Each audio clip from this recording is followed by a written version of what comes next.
কখনো কখনো আমরা কোনো কাজ আরম্ভ করার বিষয়ে ভাবি, তারপর আরো ভাবি, তারপর আরো ভাবি, আর ভাবতেই থাকি।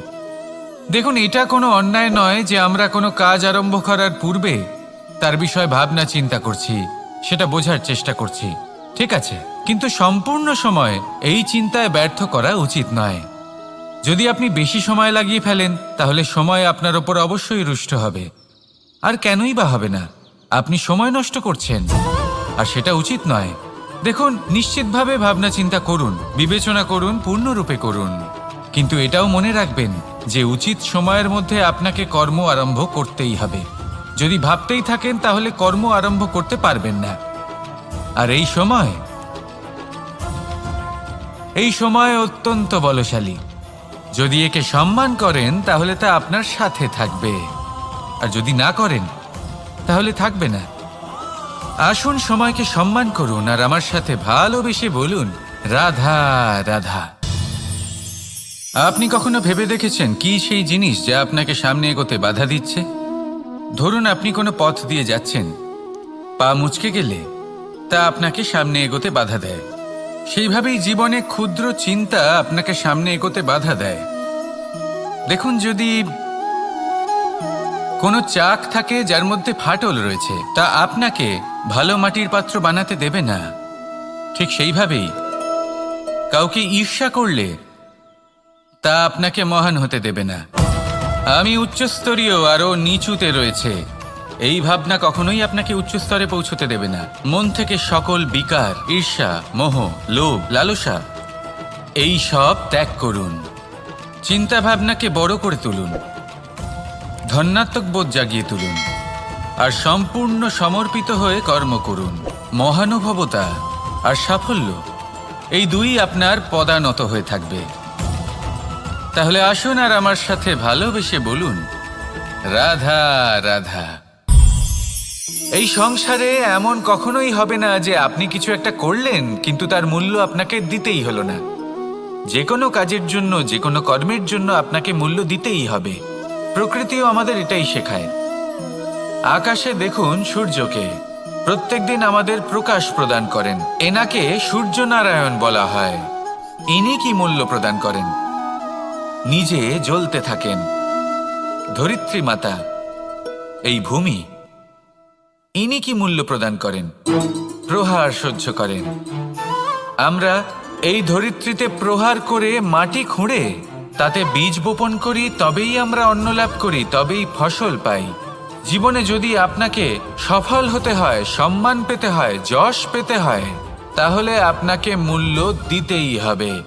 যদি আপনি সাফল্য লাভ করতে চান তাহলে দিন রাত আপনাকে ত্যাগ করতে হবে, যেখানে সমগ্র সংসার সন্তোষ অনুভব করছে, আর আপনাকে করতে হচ্ছে পরিশ্রম। যদি আপনি সম্মান প্রাপ্ত করতে চান তাহলে আপনাকে সেই সুখ ত্যাগ করতে হবে যা সবার কাছে রয়েছে। যদি আপনি যশ লাভ করতে চান তাহলে নিজের অন্তরকে মেরে ফেলা আপনাকে শিখতে হবে, তবেই আপনি যশ লাভ করবেন। জীবনে শুধুমাত্র ধন মূল্যবান নয়, কিন্তু এই যে মূল্যের কথা আমি বলছি সেটা যদি আপনি দিতে পারেন তাহলে নিশ্চিত রূপে এটা আপনাকে আরো মূল্যবান করে তুলবে, নিশ্চিত রূপে গড়ে তুলবে। তাহলে এটাই করুন আর আমার সাথে ভালোবেসে বলুন, রাধা রাধা। असतो मा सद्गमय, तमसो मा ज्योतिर्गमय, মৃত্যুর্মা মৃতঙ্গময়। জ্ঞান সেটাই যা অসত্য থেকে সত্যের পথে চালিত করে। প্রকাশ সেটাই যা অন্ধকার থেকে আলোর পথে নিয়ে আসে। জীবন সেটাই যা মৃত্যু থেকে অমরত্বের পথে নিয়ে যায়। এবার এই তিনটে, জ্ঞান, জীবন এবং প্রকাশ, একই রকম। শূন্য থেকে এর উৎপত্তি হয় এবং আস্তে আস্তে আপনার জীবনে বিস্তার লাভ করে। এবার আমরা এটাই ভাবি যে কেমন করে এই তিনটিকে আগলে রাখা যায়। এর উত্তর হলো, এদের আগলে রাখার প্রয়োজনই নেই, ভাগ করে দিতে হবে।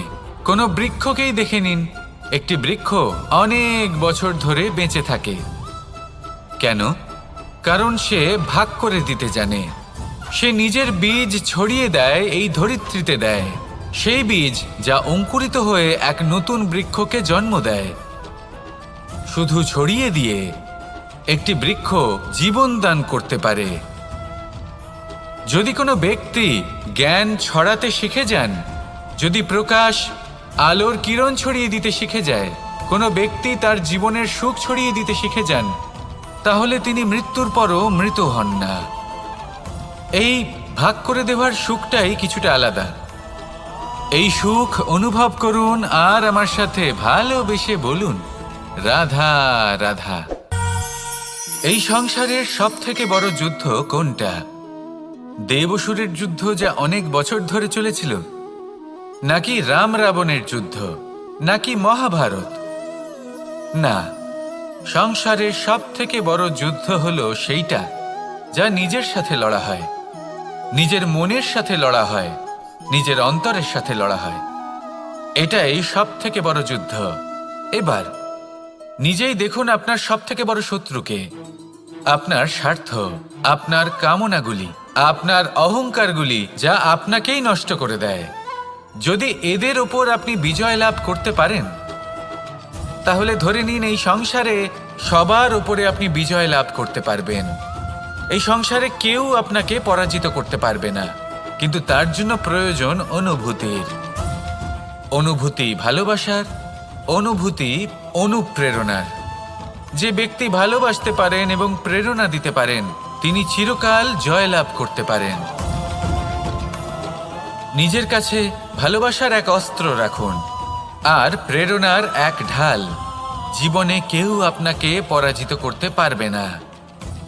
আসুন আর আমার সাথে ভালোবেসে বলুন, রাধা রাধা। খুব বড় একটা প্রশ্ন করতে চলেছি। এই সংসারের সব থেকে বেশি সুখী কে? এবার কেউ বলবে সেই ব্যক্তি যিনি সব থেকে বেশি ধনী, যার কাছে সব থেকে বেশি ধন আছে, আভূষণ আছে, স্বর্ণ আছে। কেউ বলবেন কোনো রাজ্যের রাজা, কারণ তিনি শাসন করতে পারেন, তার আদেশ ছাড়া কোনো কাজ সম্ভব নয়, ইত্যাদি ইত্যাদি। এর উত্তর যদি আমি দিই, তাহলে এটুকুই বলবো, সংসারের সব থেকে সুখী ব্যক্তি হলেন তিনি যিনি সন্তুষ্ট। তার কাছে সন্তোষরূপী ধন আছে, যা তাকে সুখী রাখে। এবার এই সন্তুষ্টি, সেটা কিভাবে আসে জীবনে?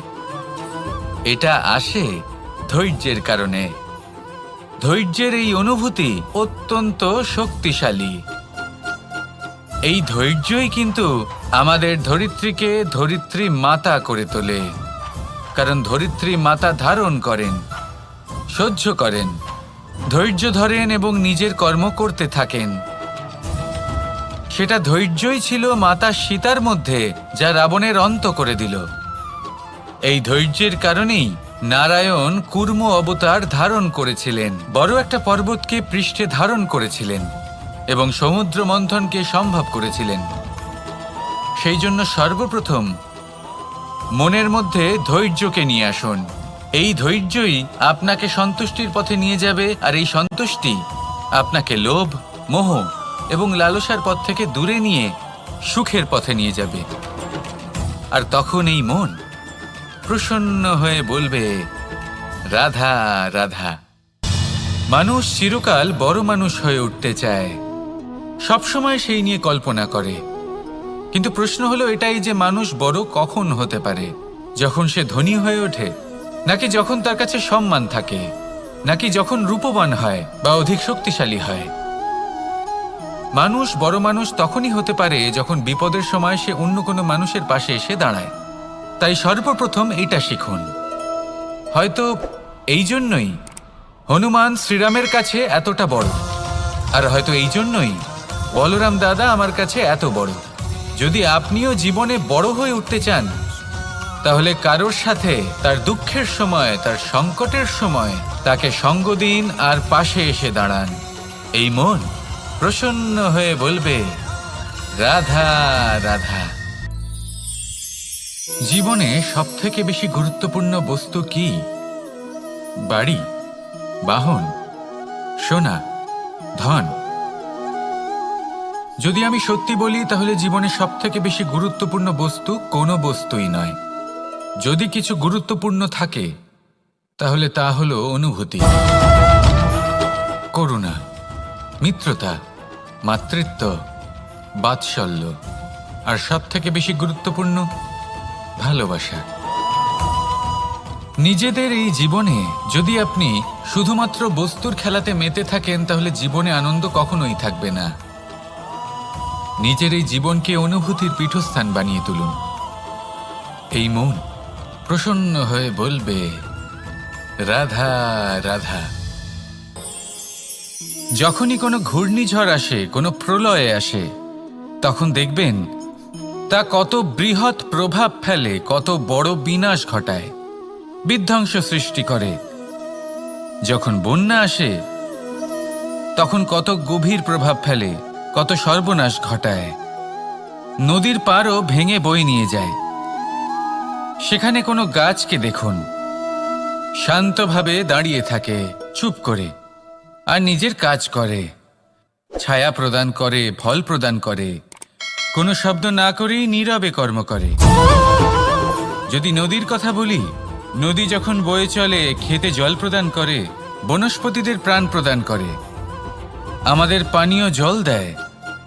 এত মহান কাজ করে কোনো শব্দ না করে, নীরবতার সাথে। এ হলো এক শিক্ষা যে এই সংসারে যারাই মহান কর্ম করেন তারাই নীরব থেকে সেই কর্ম করতে থাকেন, কারণ ওনারা জানেন যে গুরুত্বপূর্ণ প্রচার নয় বরং কর্ম। আর যারা রুদ্রের সাথে থাকেন, কোলাহল করেন, তারা শুধুমাত্র ধ্বংসই করেন।